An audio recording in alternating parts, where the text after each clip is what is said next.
Assalamualaikum warahmatullahi wabarakatuh. Perkenalkan, nama saya Rizkika Nur Aulia. Perkenalkan, nama saya Bunga.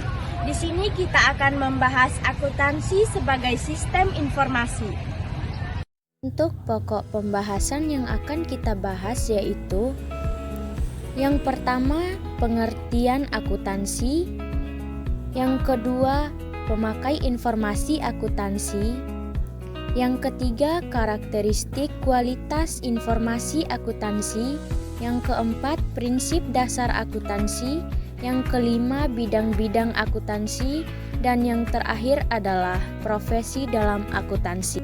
Mendengar kata akuntansi, pasti yang ada di pikiran kita yaitu mengenai uang, pencatatan, dan kalkulator. Lalu, sebenarnya apa sih yang dimaksud dengan akuntansi itu? Pengertian akuntansi adalah proses mengidentifikasi, mengukur, dan melaporkan informasi ekonomi yang memungkinkan pengambilan keputusan dan penilaian yang jelas, serta tidak membingungkan oleh penggunanya. Pengertian ini menurut Asosiasi Akuntansi Amerika. Kita lanjut ke materi pemakai informasi akuntansi. Akuntansi menyediakan informasi untuk berbagai pihak sesuai dengan kebutuhannya. Pemakai atau pengguna informasi akuntansi itu dibagi menjadi dua kelompok. Yang pertama pihak internal dan yang kedua pihak eksternal. Lalu apa sih yang membedakan antara pihak internal dan pihak eksternal? Yang internal adalah pihak yang berhubungan langsung dengan kegiatan operasional perusahaan sehari-hari. Sedangkan pihak eksternal adalah pihak yang tidak terlibat secara langsung dalam kegiatan operasional perusahaan, tetapi berkepentingan terhadap hasil-hasil yang dicapai oleh perusahaan. Kita masuk ke pihak internal. Siapa saja sih yang termasuk dalam pihak internal itu? Yang pertama ada pimpinan perusahaan, yang kedua kepala bagian akuntansi, yang ketiga kepala bagian keuangan, dan yang keempat kepala bagian lainnya.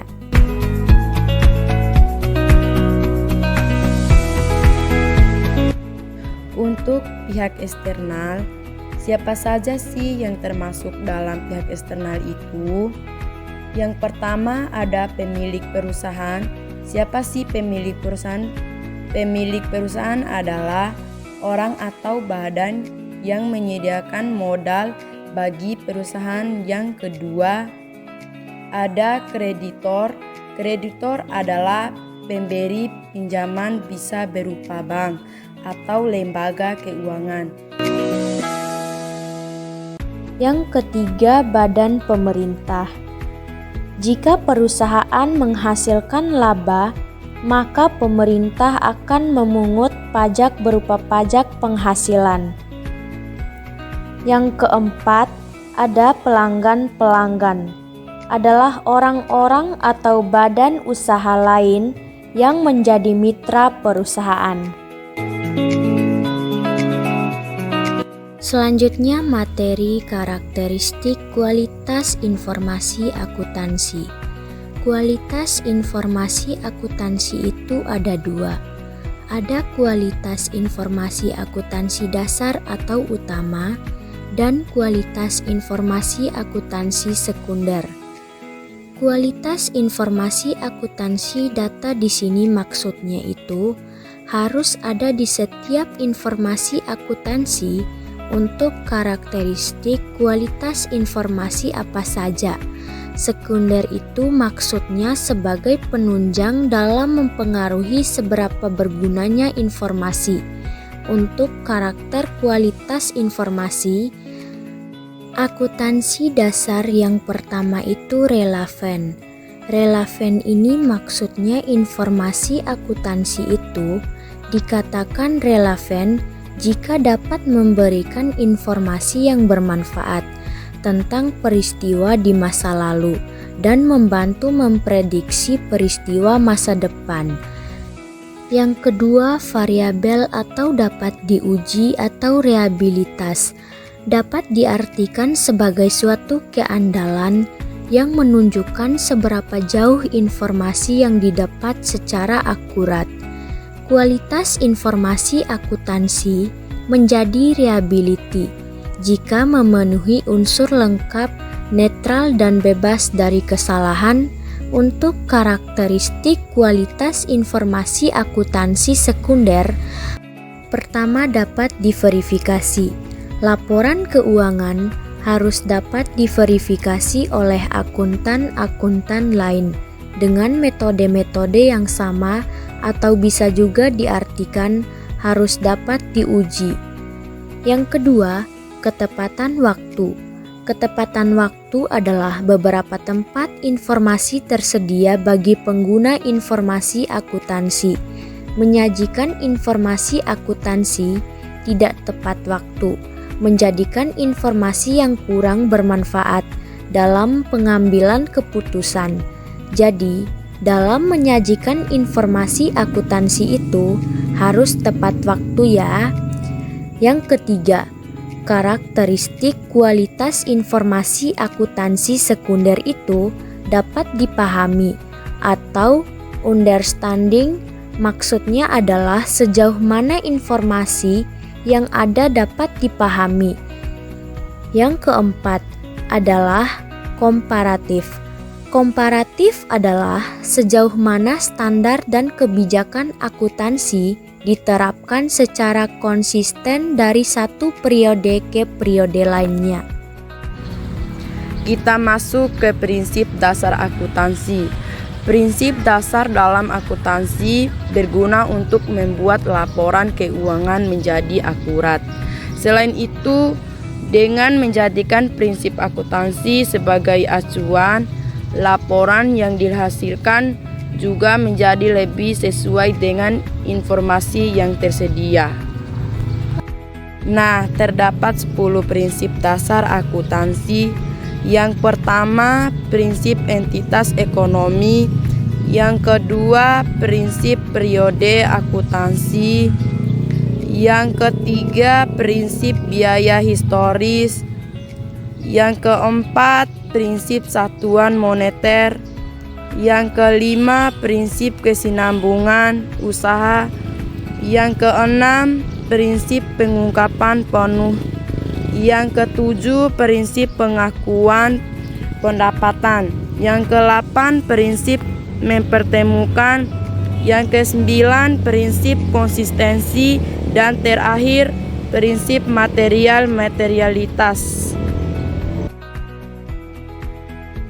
Untuk bidang-bidang dalam akuntansi itu dibagi menjadi 8. Yang pertama ada akuntansi keuangan, di mana dalam bidang ini dia mengkhususkan pada proses pencatatan transaksi hingga penyajian laporan keuangan yang meliputi neraca laporan, menggilaba, dan laporan perubahan modal. Bidang akuntansi yang kedua yaitu pemeriksaan akuntansi atau auditing.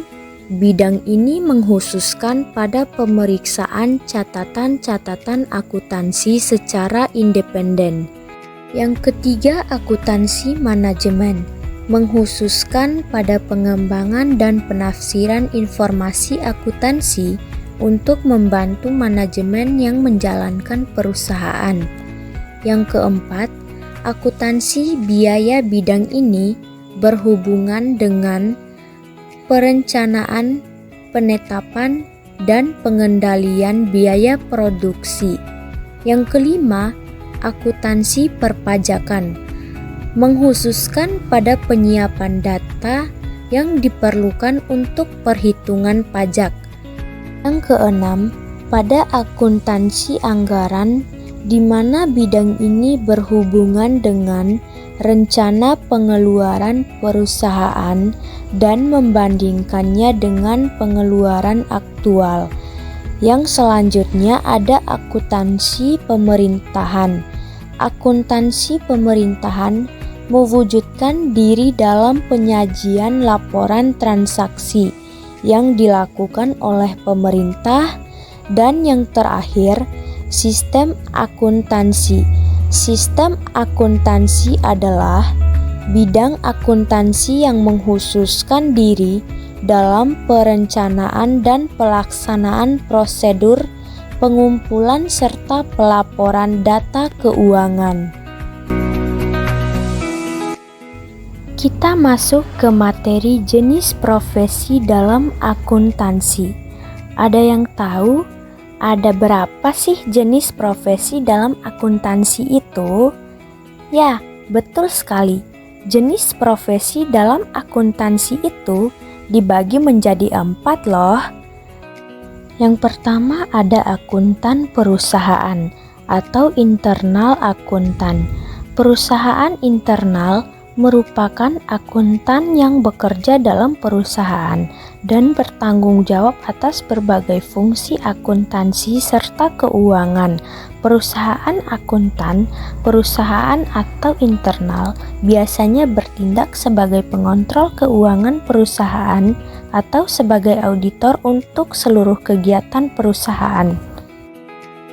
Yang kedua ada akuntan publik. Akuntan publik adalah profesi akuntan independen atau bebas secara individu maupun berkelompok untuk membentuk bidang akuntansi pada perusahaan atau organisasi bisnis maupun bisnis tugas. Seorang akuntansi publik utamanya adalah untuk mengecek laporan seputar keuangan di sebuah perusahaan. Apakah laporan keuangan tersebut sesuai? Yang ketiga ada akuntan pemerintah. Akuntan pemerintah adalah seorang akuntan yang bekerja di lingkungan lembaga pemerintah di Indonesia. Tugas utamanya yang ingin mengendalikan, merencanakan, serta melakukan pengecekan atas penggunaan kekayaan negara. Keempat, ada akuntan pendidik. Akuntan pendidik adalah seorang akuntan yang bekerja pada lembaga pendidikan yang mempunyai tugas utama yaitu mengajar dan mengembangkan ilmu akuntansi.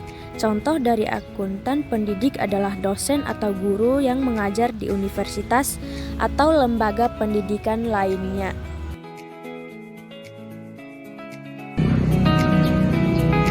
Sekian presentasi dari kami. Lebih dan kurangnya kami mohon maaf. Wassalamualaikum warahmatullahi wabarakatuh.